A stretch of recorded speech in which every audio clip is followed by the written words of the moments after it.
My name is Jean Lowry. I am the president of CAIDP, the Canadian Association of International Development Professionals. I won't go into too many details about that, but we do represent the private sector, firms and organizations in the international development sector. So my honor and privilege today is to introduce the panelists from Global Affairs Canada, who will be speaking to us about Canada's feminist international assistance policy.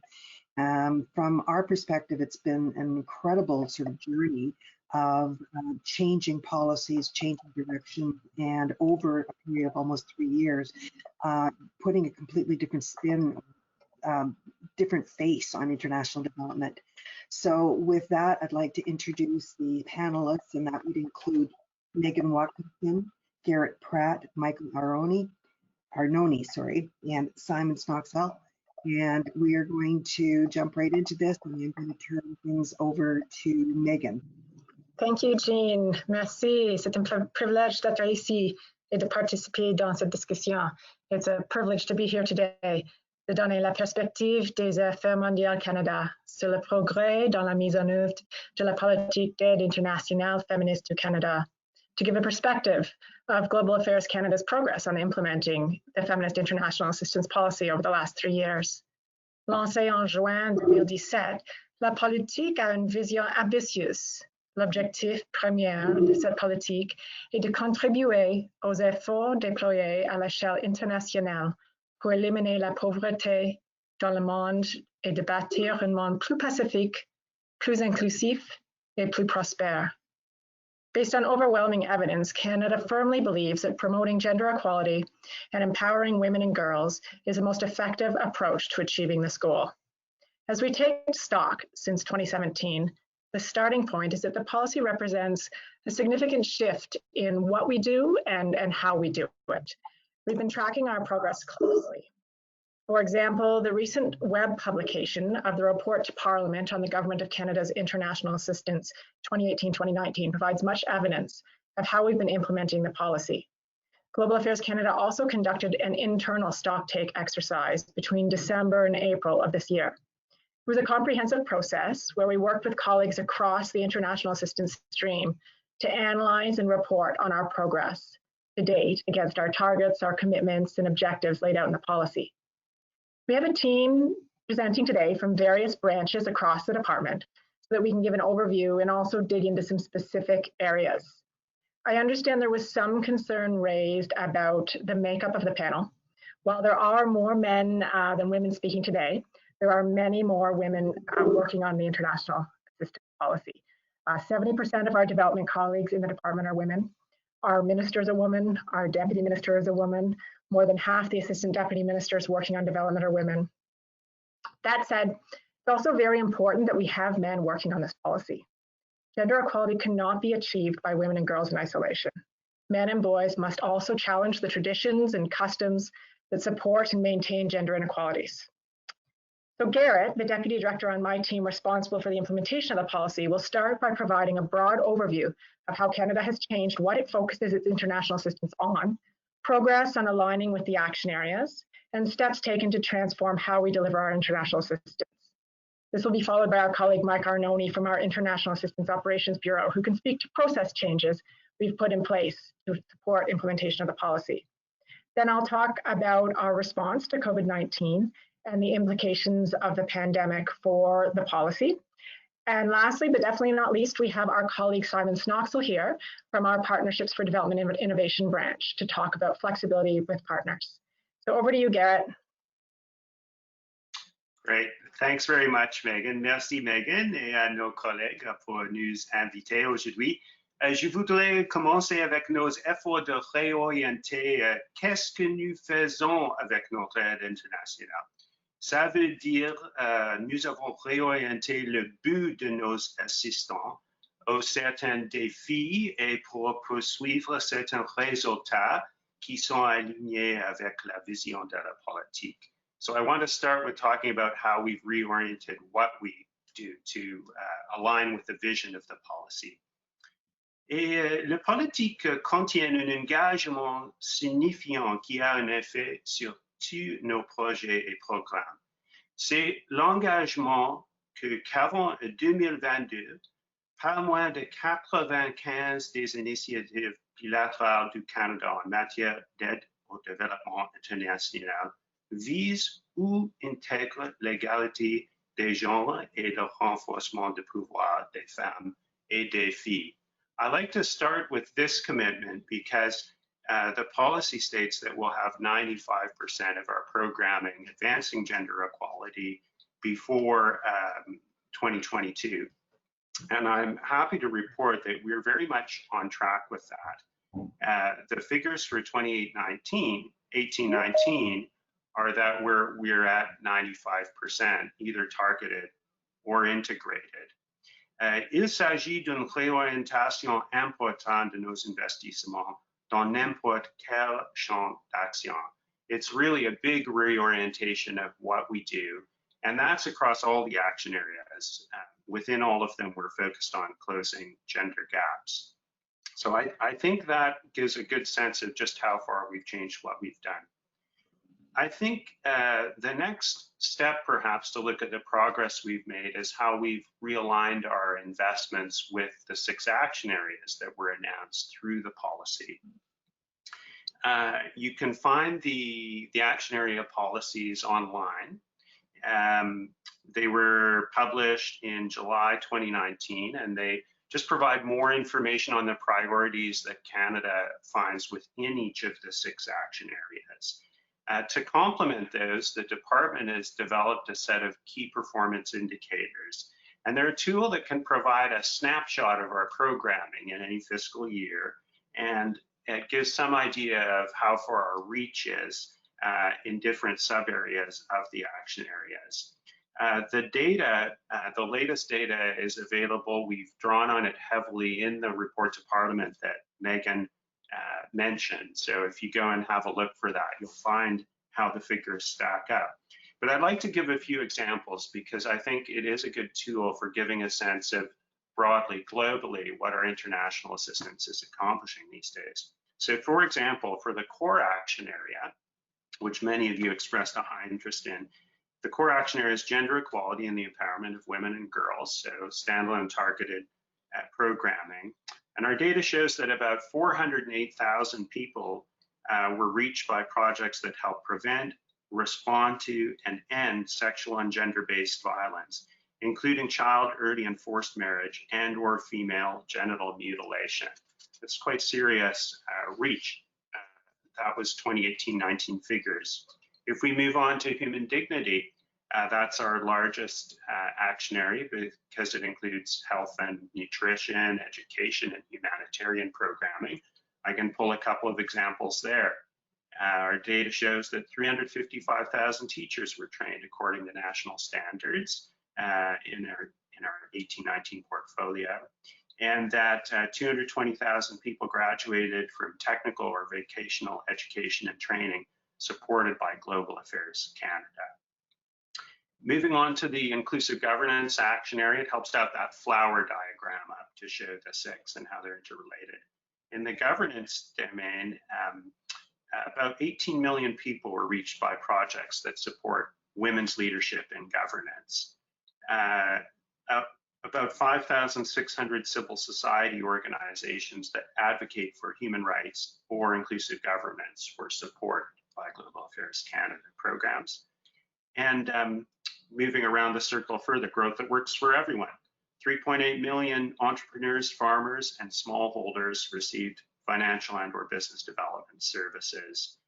And so on peace and security, 165,000 peacekeepers were trained through deployments and projects to prevent and respond to sexual exploitation and abuse.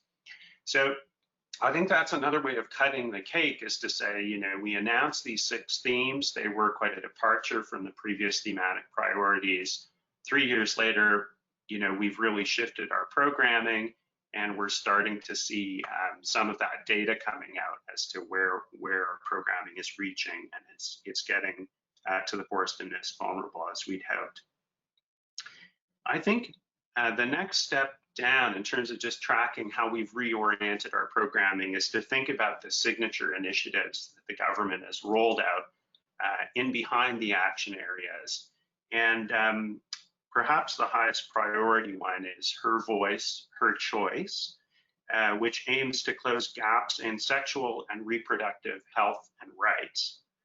It was a commitment of $650 million, and the commitment ran until the end of this fiscal year that we just closed. And our 2018-19 data shows that over 2.8 million women and girls had access to sexual and reproductive health services through Global Affairs Canada funded projects. That's, I think, a major global contribution. Another signature initiative, which has engaged a lot of Canadian partners as well as local women's organizations in developing countries, is the Women's Voice and Leadership Initiative. That is operational now. It's supporting networks of feminist organizations, local organizations all around the world in 30 countries. And you know, we expect to see more results coming out of those projects soon. And I can go on. There's also our commitment to help the most vulnerable countries adapt to and mitigate climate change and make the transition to low carbon, climate resilient economies. That multi-year program cumulatively has led to 176 megatons of greenhouse gas emissions that have been reduced or avoided. That's what our 2018-19 data says. Another commitment that was rolled out, you know, following on the policy and very much aligned with it, was the announcement that we would help to improve access and reduce barriers to quality education for women and girls in crisis and conflict situations. And that was part of an investment of close to $3.8 billion announced by Canada and 5 other partners at the Charlevoix G7 Leaders Summit.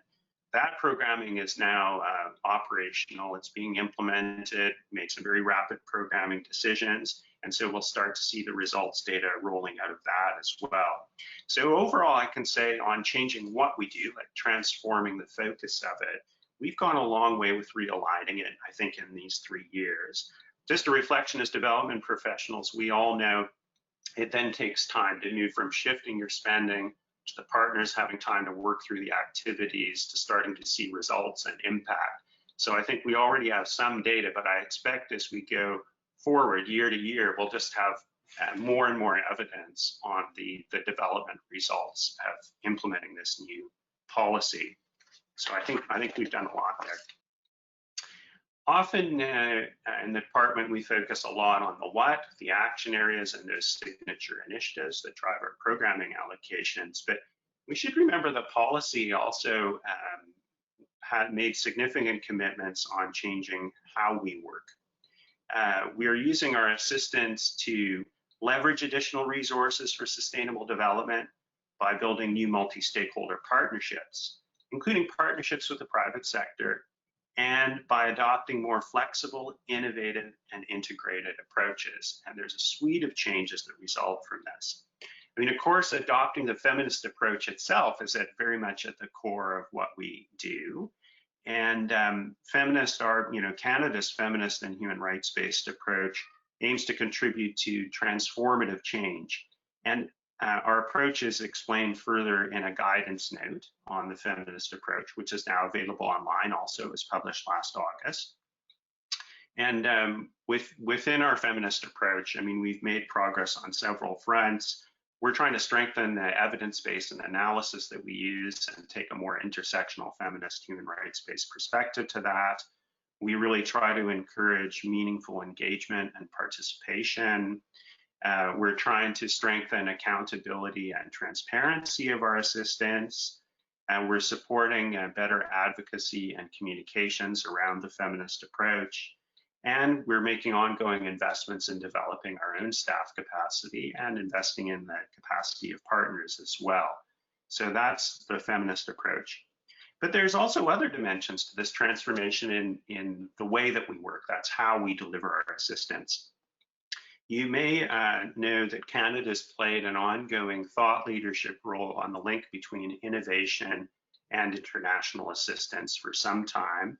And to give a concrete example of how the policy has moved this forward, it included a commitment to a 5-year investment of $100 million to fund Canadian small and medium organizations so that they can develop innovative programming in partnership with local organizations to support the 6 action areas.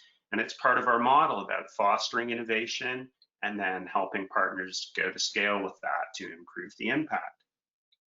2 of the 3 planned program windows of that program are already operational. We've also shown a lot of international leadership on financing the SDGs and innovative financing. For example, many of you may know the Equality Fund.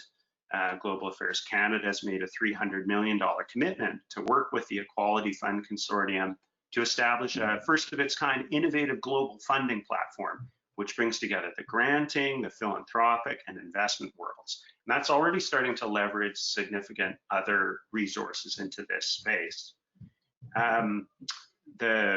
The government also announced an International Assistance Innovation Program and a Sovereign Loans Program. The department has been working hard to stand those up. And then there's the policy work too. I mean, I think notably, Ambassador Blanchard has led Canadian efforts at PERMI in New York to co-convene the Friends of SDG Financing with Jamaica. And I think that's become a major clearinghouse for new knowledge on innovative financing. We're engaged at the OECD on developing policy approaches on this. If you want to read more about our approach on innovative financing, we have an excellent set of guidelines which give a bit of a recap of what we've done so far and explain Canada's approach to this file going forward, and that's available on our website as well. So that's a few highlights of how we've changed, but I would like to pass to Mike. You can stay on this slide, but Mike has agreed to come along and talk about, you know, a specific area around streamlining and process changes that we've made at an operational level to support implementation of the policy. Over to Mike. Thank you very much, Garrett. I come from a small part of the department that does work under the hood very operationally on process and tools to do the programming. And I'm going to start my discussion with a quote directly from the FIAP because it kind of sets our marching orders for the last 3 years since 2017. I'm going to do it in both languages to make sure that everybody gets a good handle on it.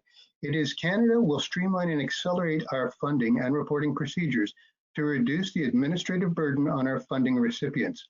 This will ensure that our assistance is more responsive, more transparent, and more predictable. Le Canada simplifiera et accélérera nos procédures de financement et de production de rapports afin de réduire le fardeau administratif imposé aux destinataires de notre financement. Nous veillerons ainsi à ce que notre aide soit plus réactive, plus transparente et plus prévisible. So starting from there, let's go back to 2017 where this discussion started, and that's where the FIAP is actually launched. And what that gave us was a clear direction for GAC's international assistance focus. Following that, my directorate, I guess it would be, is the International Assistance Operations Bureau, known as DPD, and it was created. And what that did was to establish a corporate unit working towards standardization and streamlining for all of our international assistance programming. So we had things like the APP, the authorized programming process before, which helped us to determine, you know, what mechanisms we could use to fund initiatives anywhere in the world. And our shop, our directorate then became charged with figuring out how we can standardize more depending on what the programs are. We don't want to jam square pegs in round holes, but wherever we can, we want to use the same tools and processes and support programs in getting that out. At the same time, the other side of our shop houses things like the reporting at a corporate level on development results. So the KPIs are in there, and the RBM Center of Excellence, for instance, they're all housed in DPD.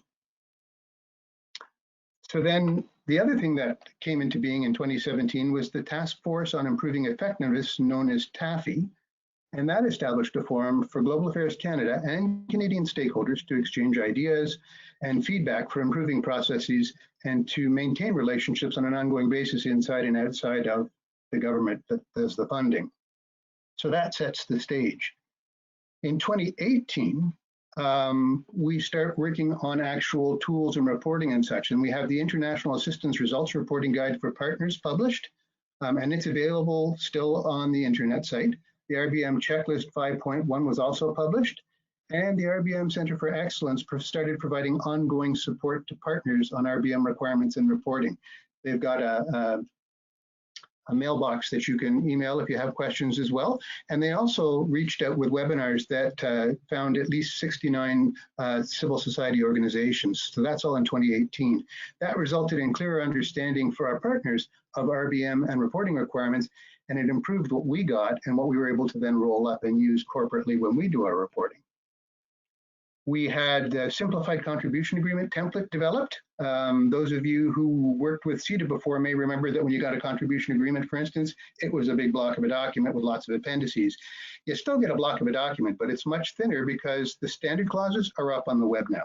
So they've done things like that to simplify. What that did was it allowed us to have a much more standard, much smaller contribution agreement template itself, and the negotiation process was better defined, so people on both sides of the desk knew what to expect going in. We had a two-step call, and USP unsolicited proposal process was launched in 2018 as well.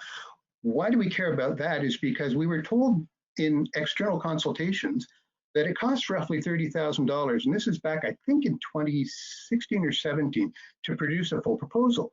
That's a lot of expense and it's a lot of effort. And what we were trying to do was to reduce that burden and the cost for our partners. And so instead of taking a 35-page, I think it was, full proposal template and filling it up, when I was on a bilateral desk, I saw one that was about 150 pages long. So they can get quite weighty. And then the template was shrunk down for the preliminary proposal to about 17, which filled up could still get to 30 or 35 pages, but you can appreciate that's quite a substantial reduction in effort and the cost to produce it.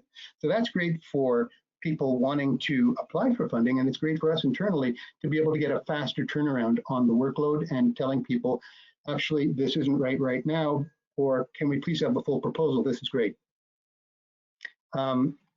Same year, there's a call for concept notes, and that was Simon's branch, the partnership branch, with the SMO 2 call is what we call it, small and medium organizations.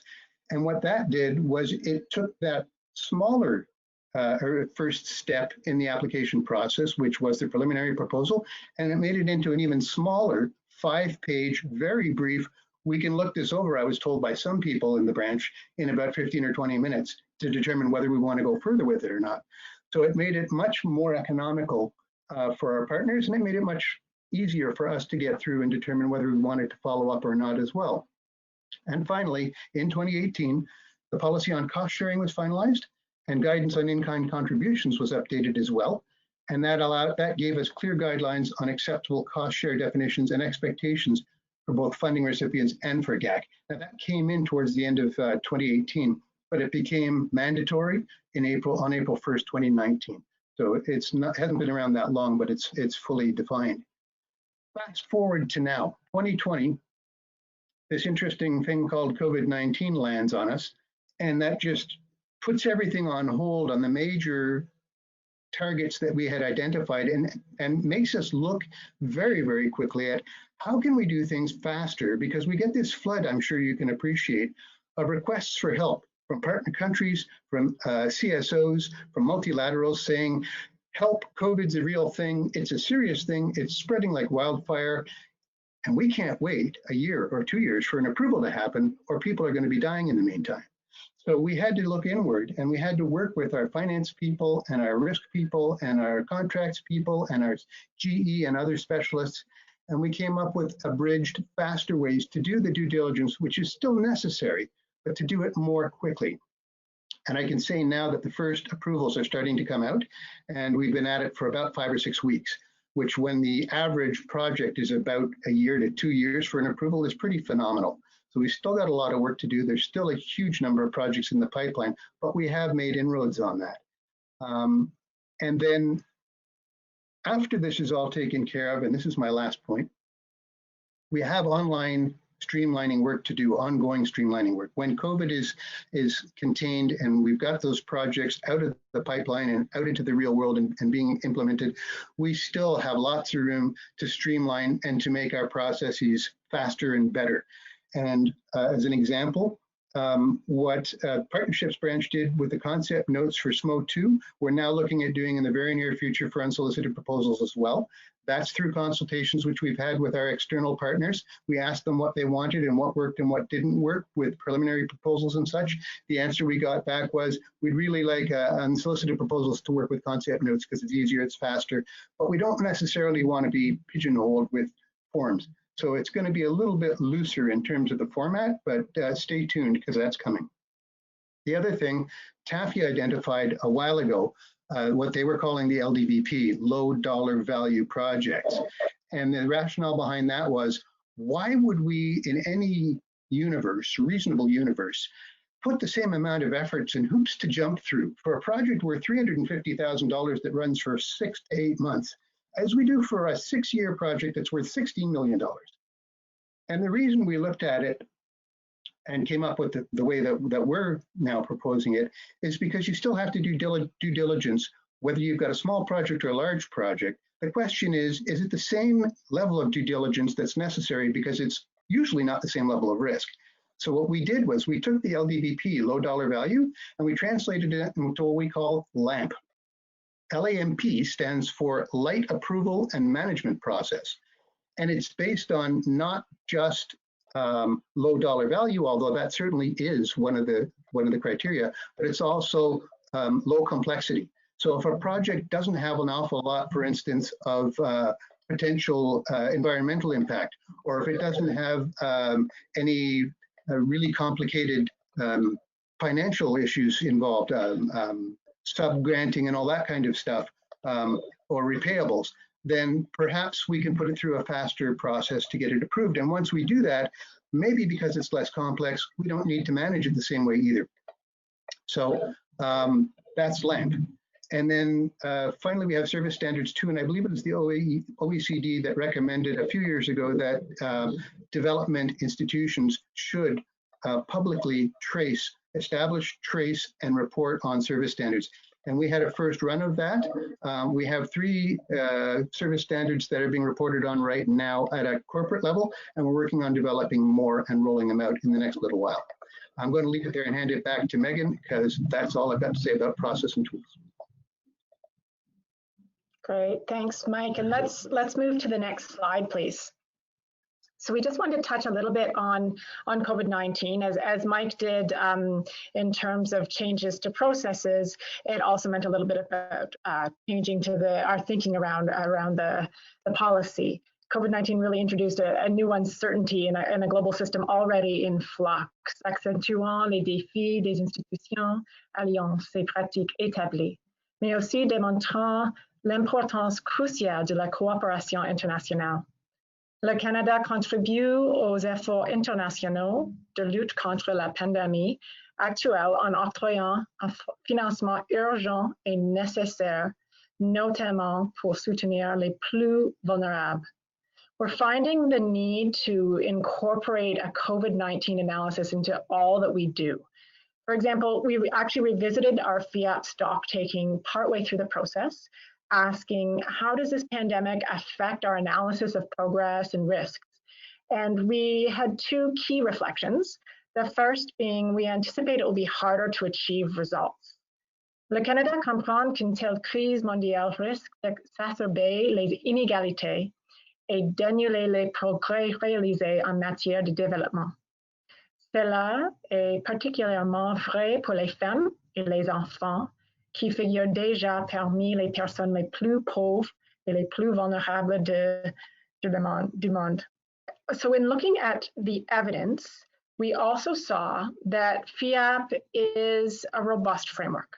At first, we asked, should we reprioritize in the face of COVID-19? But the evidence that we found is that we're focused on the right issues. We believe this policy, in conjunction with the 2030 Agenda, provides a solid roadmap to make progress through this decade of action and build back better.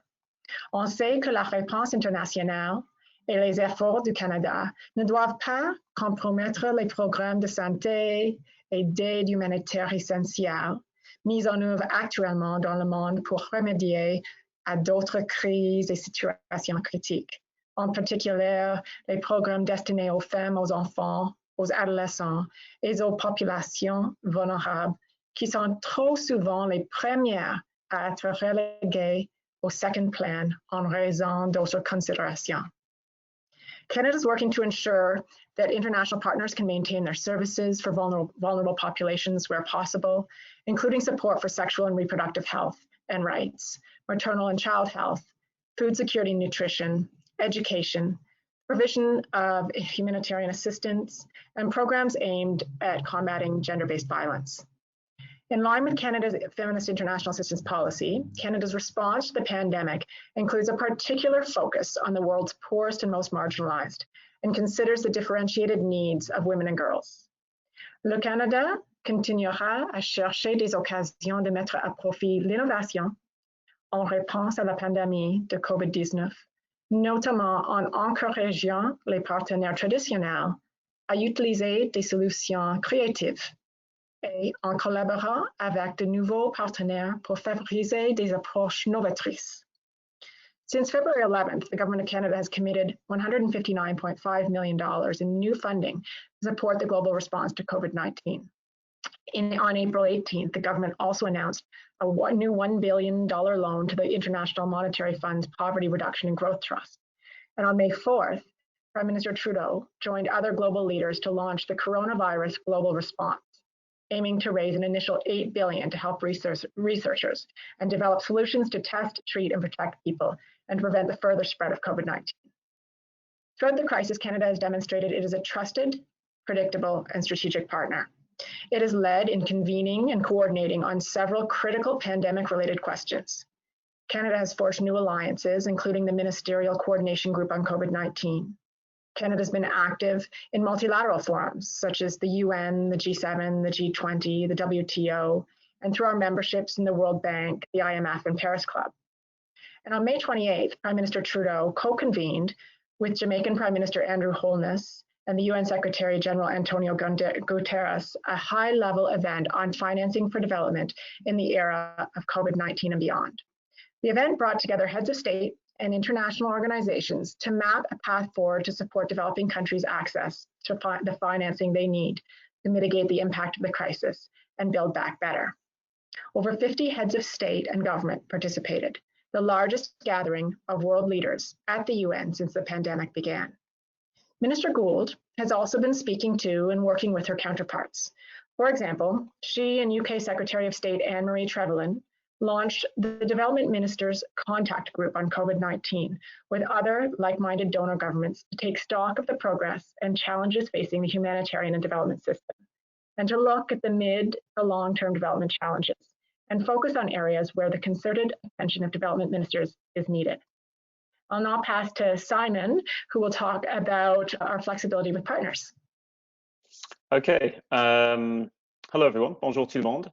Donc, moi, je suis Simon Snoxel, je suis directeur adjoint dans notre direction générale partenariat pour l'innovation en développement. Et bon, on est connu pour financer les organisations canadiennes. Notre financement constitue seulement 1/3 du financement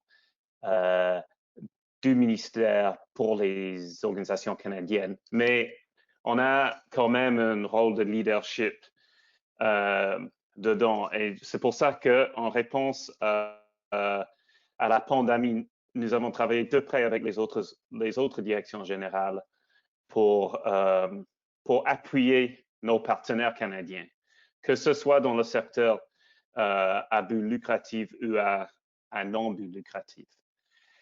Donc, je vous parle aujourd'hui seulement pour 2-3 minutes à deux niveaux. Premièrement, la flexibilité que nous avons offerte aux organisations canadiennes, mais aussi, je vais juste mentionner comment nous communiquons, comment nous engageons, comment nous écoutons aux organisations canadiennes.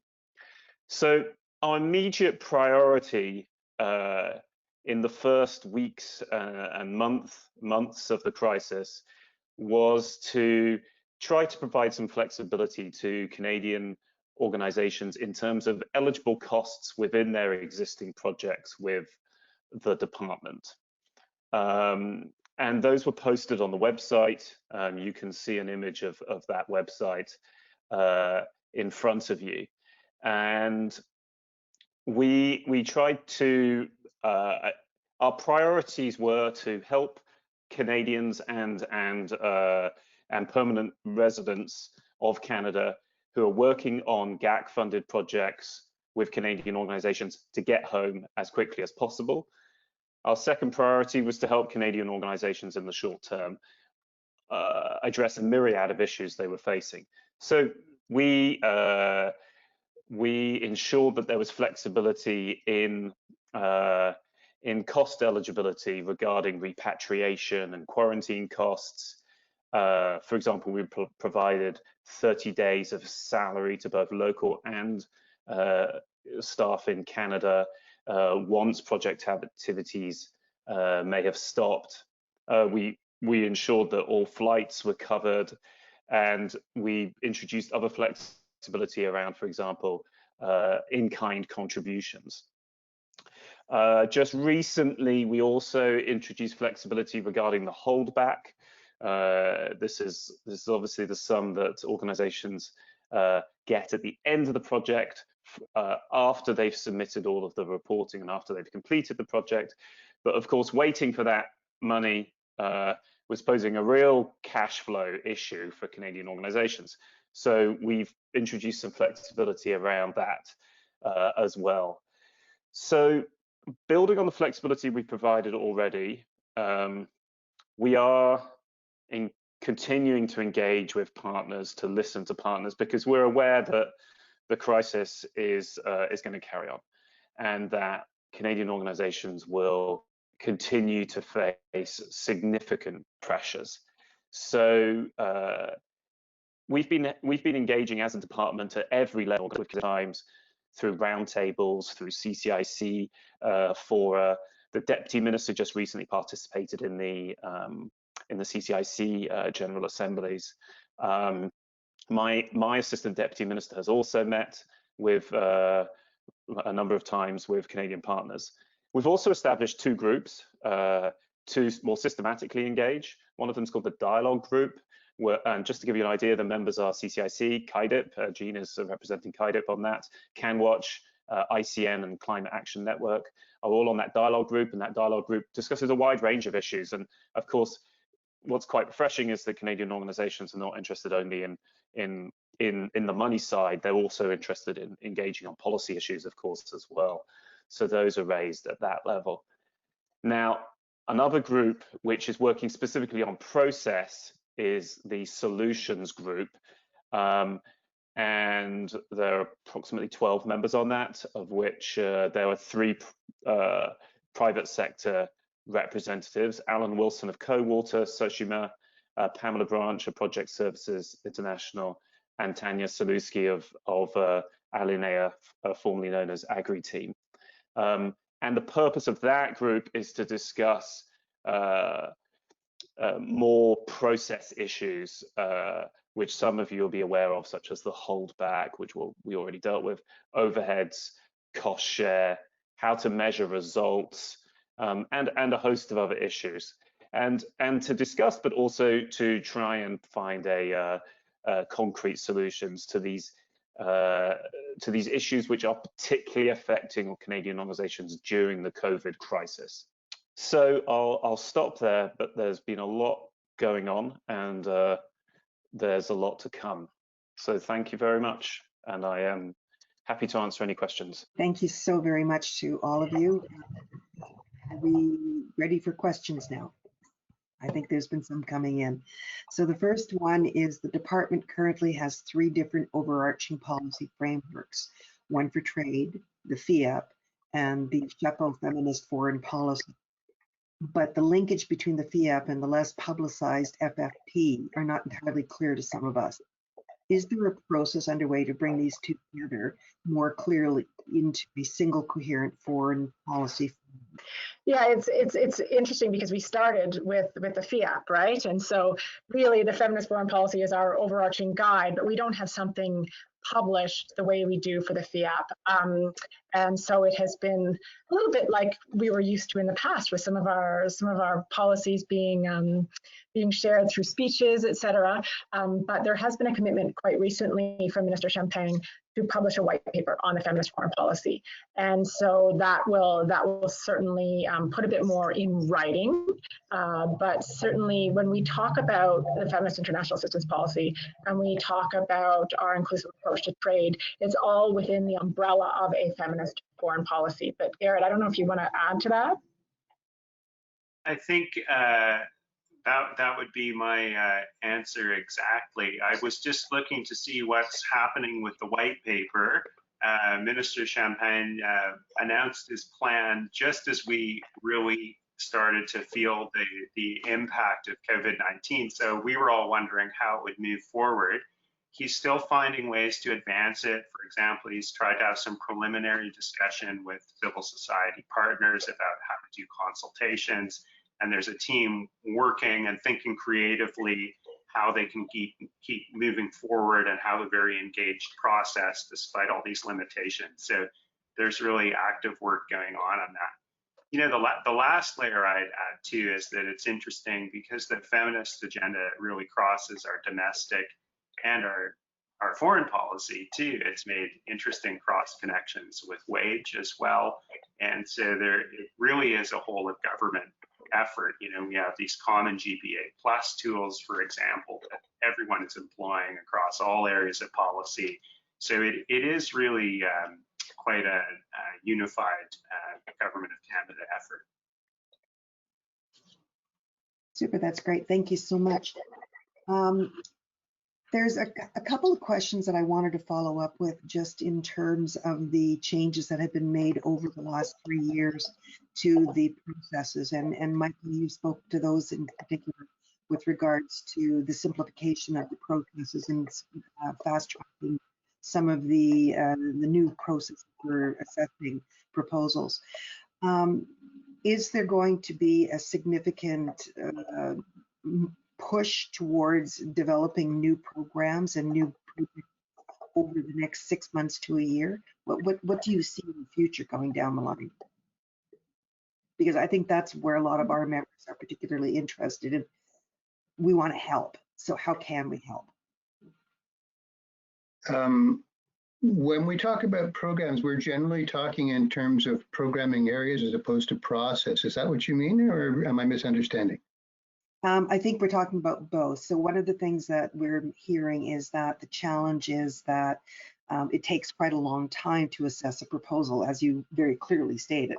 So now you're down to doing it in a very short period of time. So the processes are getting better. The question becomes, is there going to be an increase in programming or available funding for programs to address post-recovery? That's a really good question. I don't unfortunately have access to the figures that are coming up, so my crystal ball is totally broken. But what I would say is that in terms of processes, it's important to underline that what we're doing is pretty much always done in a cooperative, in a consultative fashion, because we've tried a couple of different ways to already shorten or streamline the application processes for many different things. And we're learning by doing it's iterative. We're still at the pilot stage in most of them. So we recognize the need for improvements. We're listening to what people are telling us where the pain points are, and we're trying to figure out what works best. But I'm sure you can also appreciate that when you get, feedback from 100 people, it's very often that 50 of them are saying one thing and the other 50 are saying the other thing. And so you got to kind of figure out where's the middle ground and where are we most likely to get the best traction. And so it's a constant push and pull and in a cooperative, in a consultative way, figuring out, okay, this needs to be left behind. Can we actually leverage this part any better? So that's where processes like LAMP may help too. One of the things that we found interesting when we were looking at the LAMP process, because LDBP, it didn't come from us, it came from TAFE. And TAFE is basically a group of people that's partially inside, partially outside of global affairs. So that was identified as something that's really important. When we looked, I started in DPD in January of 2019. And one of the first things I did was look at the stats for the previous 3 years. And projects that were under $2 million in total budget accounted for about 25% of our business in terms of project numbers, but about 1.5% of our volume in dollar figures. So the amount of proportion put on tiny projects didn't seem to be quite worth it. That's how we could justify, okay, this really does need to be addressed in a different way. So those are the kinds of things that we're looking at. And I can't see getting back on that horse until we've got COVID well in hand, because we were working on piloting 2 or 3 other processes very, very imminently. And that had to come to a stop so that we could streamline for COVID specifically. When COVID is contained, I fully anticipate that you're going to see an awful lot of activity and excitement over looking for pilots. Yeah, absolutely. And I have absolute confidence that it's going to happen, because we've seen coming out of solution groups prior to COVID, absolute changes that I personally am seeing in programs that I'm running. So it's all good. Okay, I need to move on to the next question. And what more does GAC plan to do to defend LGBTI rights in the Global South? We need our colleagues from our inclusive governance team. I know that there was a funding, I believe 30 million announced last September. That's being programmed with colleagues who aren't on the call, so I don't know, but I know that it was really exciting, because for years we didn't have a specific targeted amount of money to spend on the rights of LGBTQI, and this was a real push. I was engaged with the Equal Rights Coalition when Canada hosted that conference in Vancouver a couple of years ago. And it was at that time that civil society organizations really put a big push on the government to put your money where your mouth is. Don't host this conference and then not have programming. And so I know there was a lot of work done, and there was an envelope of 30 million, which is significant when we look at what other donors spend in the area, that was allocated. What I don't know is the latest in terms of what has been started to be programmed, et cetera, if there have been calls. We need that other team to speak to that. I don't know if anyone else on the panel knows. I don't know on the operationalization of those funds, but I did know that, Minister Champagne, I have to say the line between development cooperation and our foreign policy efforts is very thin at the moment, and you'll see Minister Champagne as being as active as Minister Gold on many of these issues that cut across programming and political concerns and foreign policy concerns. And it's something I know Minister Champagne has certainly highlighted in his diplomatic efforts, and it's also been pushed through the foreign policy side of the department, is the extra vulnerability, following this kind of intersectional analysis of how the crisis is affecting people. Of course, LGBTQI are one of the groups you'd expect to face additional challenges with changes, risks of gender-based violence and so on. So I know Canada has been out there doing that kind of advocacy, political work as well in the short term. Thank you very much. Okay, another question coming in, and I would encourage everyone in the audience to include your questions on the question and answer section of the website. So next question, what is the role of Southern leaders in shaping, monitoring, and evolving FIAP? Why don't I start, Garrett, and you can build. So I think certainly we've always worked. I mean, good aid effectiveness talks about working with our developing country partners and ensuring that we're responding to their needs. But the Feminist International Assistance Policy really drives that home. That the ultimate goal is reaching the poorest and the most vulnerable. And so what we have now as well, which helps, is the 2030 Agenda and the Sustainable Development Goals, and that being a universal approach where every country is really looking at the SDGs and looking at their development needs and saying what is required. And so we have that frame, which also helps us. So as our bilateral programs, as our various programs work in countries, they're very much talking to the leaders in those countries and civil society. It's not just about the leaders either, it's about civil society and hearing the voices of the most vulnerable. Our human rights-based approach really talks about reaching those we would normally not engage in the development of projects, and the guidance that we've provided to our programs more recently and to our partners more recently is that the need to do this. Garrett, I'll pass to you. Yeah, I think it's an excellent question. I mean, I think the policy really reasserted our commitment to ownership. There's the policy explains our approach to partnership. We're focused on multi-stakeholder partnerships, but certainly, our partner governments continue to be a key partner for us. We continue to have a very broad view of who our partners are, including civil society, including the private sector. And I think if anything, it's something we've been able to pivot quite quickly is to think, well, who do we need to be talking to in our partner countries? I know from colleagues at Mission that they really became quickly more engaged with different stakeholders, with local feminist organizations, having deeper and more frequent conversations with them. I think the Women's Voice and Leadership Initiative has been a good practical vehicle to make a new network with local organizations concerned with women's rights. So I think all of those factors are kind of shifting our network and who we're speaking to on a rolling basis about priorities. And that's a real whole of department effort that goes right from our minister to mission level staff, I think. Excellent, thank you so much. Okay, now this is not an easy question, but it's been posed here. Policies are not expected to be static, we know that. The context changed, as we've seen with COVID, dramatically, and lessons are learned, and we work to improve constantly. So is there a plan or a process to review the performance of the policy, and are there some areas of the FIAP that the department thinks are weak or weaker or softer and that need more work? So not so much in terms of investment, but in terms of the policy work itself. Well, I mean, that's really been part of really the goal of our stock take. We said when we started it 2.5 years in, are we on track, and also are we still, do we need to shift? And so we did take a deep dive look and did key analysis of what's in the policy, what our commitments were, and asked. And then we did it even more so when the pandemic arrived, and we said, now we have something really different. It's not business as usual. And so are we focused on the right things? And what we really found, and we've had discussions at senior management tables, there isn't a desire to make a shift.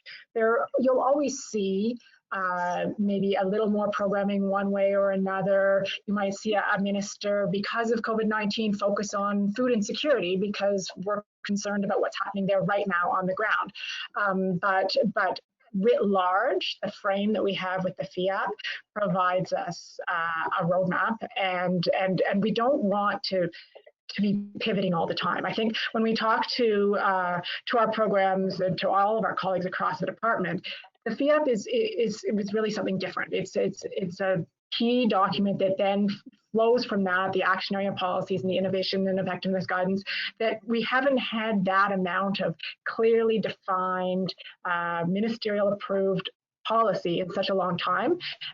So I think there's a desire to work within that, but then, as I say, to respond to challenges that arise. Excellent. Okay, so sort of a follow-up on that is thank you for those reflections on the processes within JAC to help deliver the FIAP. It'd be good to get a preliminary sense of some of the transformative programming issues in the field where there is promising change or continued constraints and barriers. Can I direct that to Garrett? Do you want to do that, Garrett? I'm fine to kick off on that one because I've been thinking about this too. I mean, one challenge with these kind of presentations is to think, well, how, it's such a huge portfolio, like Canada's international assistance, it's big, and we made multiple changes all in parallel. How do you sum it up? And So, you know, we have a new tool for giving these very high level results like the KPIs to give some idea of the broad scope of our program. But I think it's right to ask at the other spectrum, when you look for more specific cases, what's interesting, what's working, what's not. And I don't think I'm well placed to give you great examples on this, but I am going to point you at a couple of resources that I use frequently. So the first, again, is to go back to a couple of key departmental documents that we spend a lot of effort on and take very seriously. And so one is this revamped report to Parliament on our international assistance. I think it's great because it's got a very clearly organized logic by the action areas and so on, so you can zoom in on the areas you're more interested in. And it does use some of these more aggregated KPIs, but it also gives case studies, programming that the department finds particularly outstanding and interesting too. So that's some good leads to follow as to, you know, initiatives that are really worth studying further. I think the other resource I find really interesting is our evaluation results. And here's a little bit of a teaser, but our evaluation colleagues have been thinking, how do you evaluate with feminist approaches?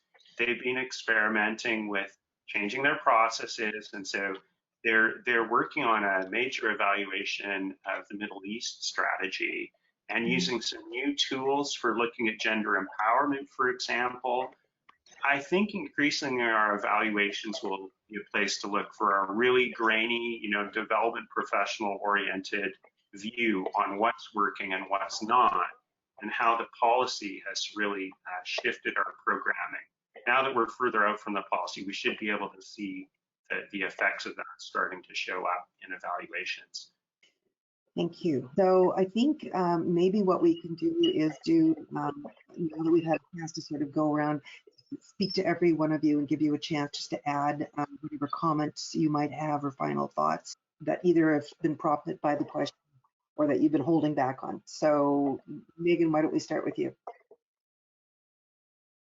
Sure.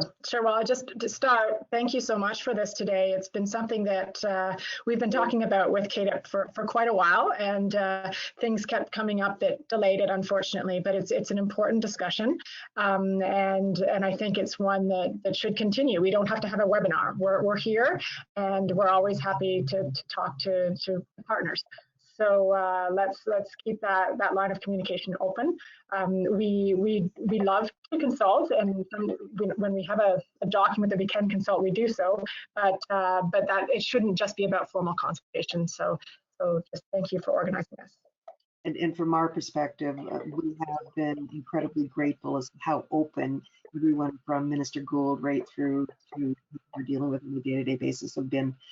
It has been incredible, just the massive amount of support as we're bringing everybody home. Over to who shall I get? Simon. You've been easy here. You haven't had to ask too many questions. So, do you have any final thoughts you like to add? Thank you. Yeah, I'll just say that if you do have any concerns you'd like to share regarding process, please share them with your representatives on our solutions group and our dialogue group.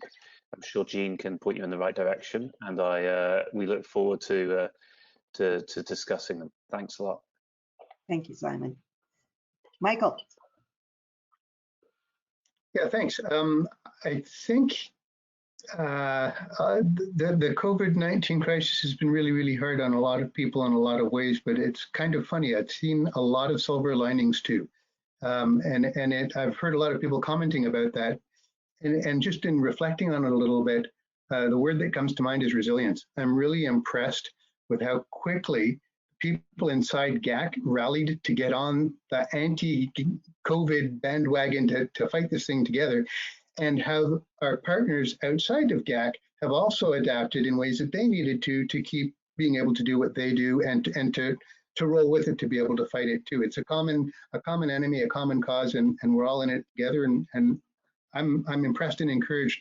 I'm moreover really looking forward to having this thing beaten and getting on with business, not as usual, but all the challenges that make this job so interesting and so much fun. Thanks for having me. That's great. Thank you so much. Okay, and Garrett.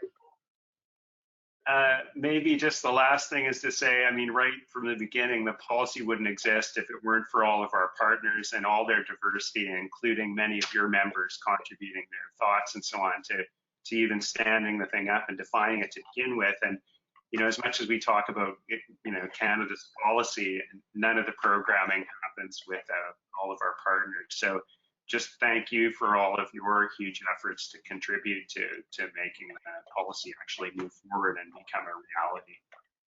Thank you so much. It's truly, it has been such a collaborative effort since the beginning of this. It's only, what, 100 days it feels, and yet it's changed our sector completely. It's changed the relationships between GAC and us and the other players in the sector. So whether it's on solution teams or dialogue teams or other groups, I think we're all in this together and we're trying to find a way to move forward. So I can only thank you for being willing to do this. And would encourage the members of CAIDP to look at the GAC website where all those Q&As are being posted, because that thing is pretty much live. There's new stuff going up there all the time. So on that note, I wish you all the best of an afternoon, and stay safe, stay healthy. Thank you all.